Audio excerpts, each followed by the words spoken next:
ഖത്തറിൽ നടക്കുന്ന ഫിഫ അണ്ടർ-17 ലോകകപ്പിലെ പ്രീ ക്വാർട്ടർ ചിത്രം തെളിഞ്ഞു. നിലവിലെ ചാമ്പ്യന്മാരായ ജർമ്മനി ബുർക്കിനോ ഫാസയോട് തോറ്റ് ടൂർണമെന്റിൽ നിന്ന് പുറത്തായി. കരുത്തരായ ഇറ്റലിയും ഇംഗ്ലണ്ടും പ്രീ ക്വാർട്ടർ ബർത്ത് ഉറപ്പിച്ചു. 2 ദിവസത്തെ വിശ്രമത്തിന് ശേഷം ക്വാർട്ടർ മത്സരങ്ങൾക്ക് തുടക്കമാകും. മുഹമ്മദ് അബ്ബാസ് വിവരങ്ങൾ നൽകാനായി ചേരുന്നുണ്ട്. അബ്ബാസ്, ഈ പറഞ്ഞതുപോലെ തന്നെ ഖത്തറിൽ അണ്ടർ-17 ഫുട്ബോളിന്റെ ആവേശം എമ്പാടുമുണ്ട്.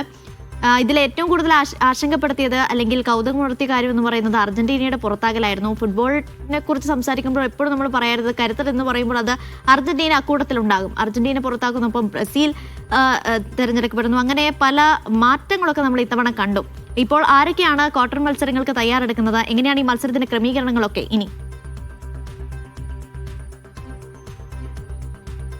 അനീഷ, നോക്കൌട്ട് റൗണ്ടിലേക്ക് വരുമ്പോൾ ഇന്നലെ അർജന്റീന പുറത്തുപോയെങ്കിൽ മെക്സിക്കോയോട് പെനാൽറ്റി ഷൂട്ടൗട്ടിൽ തോറ്റാണ് അർജന്റീന ഈ ടൂർണമെന്റിൽ നിന്ന് പുറത്തുപോയത്. ഇന്ന് നിലവിലെ ചാമ്പ്യന്മാരായ ജർമ്മനിയാണ് പുറത്തുപോയത്. ജർമ്മനിയെ തോൽപ്പിക്കുന്നത് ആഫ്രിക്കയിൽ നിന്ന് വന്ന ബുർക്കിനോ ഫാസോ എന്ന് പറയുന്ന ടീമാണ്.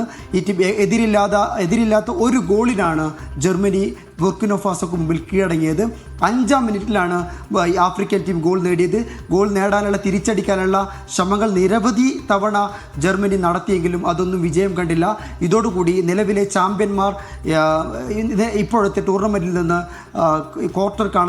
പ്രീ ക്വാർട്ടർ കാണാതെ പുറത്താകുകയാണ്. ഇത് വളരെ പ്രധാനപ്പെട്ട ഒരു അട്ടിമറിയാണ് ഈ ടൂർണമെൻറ്റിൻ്റെ ചരിത്രത്തിലെ തന്നെ നിലവിലെ. ഇനി അടുത്തൊരു മത്സരങ്ങളിലേക്ക് വരുന്ന സമയത്ത് കരുത്തരായ ഇംഗ്ലണ്ടും ഇറ്റലിയും ഒക്കെ അടുത്ത റൗണ്ടിലേക്ക് അവസാന 16 തിരഞ്ഞെടുക്കപ്പെട്ടു. ഇന്ന് 8 മത്സരങ്ങളാണ് ഉണ്ടായിരുന്നത്. ഈ 8 മത്സരത്തിൽ ആദ്യ മത്സരത്തിൽ യുഗാണ്ട, അതുപോലെ Italy, Japan, north Korea, Austria ടീമുകൾ എല്ലാം അടുത്ത ഘട്ടത്തിലേക്ക് അവസാന 16 പ്രീ ക്വാർട്ടറിലേക്ക് ബർത്തുറപ്പിച്ചു.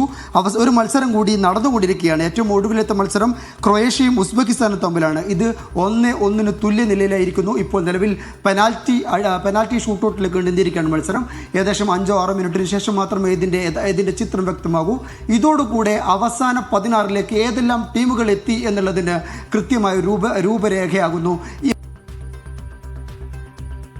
ആളുകളാണ്, കരുത്തരായ ടീമുകൾ തന്നെയാണ് പ്രീ ക്വാർട്ടറിലേക്ക് യോഗ്യത നേടിയിട്ടുള്ളത്.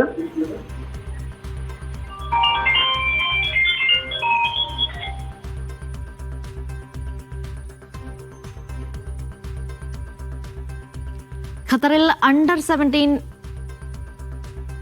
ലോകകപ്പ് മത്സരങ്ങൾ പുരോഗമിക്കുന്നുണ്ട്. അതിന്റെ പ്രീ ക്വാർട്ടർ ചിത്രം തെളിഞ്ഞിരിക്കുകയാണ്. അതിന്റെ വിശദാംശങ്ങളാണ് അബ്ബാസ് നൽകിയത്.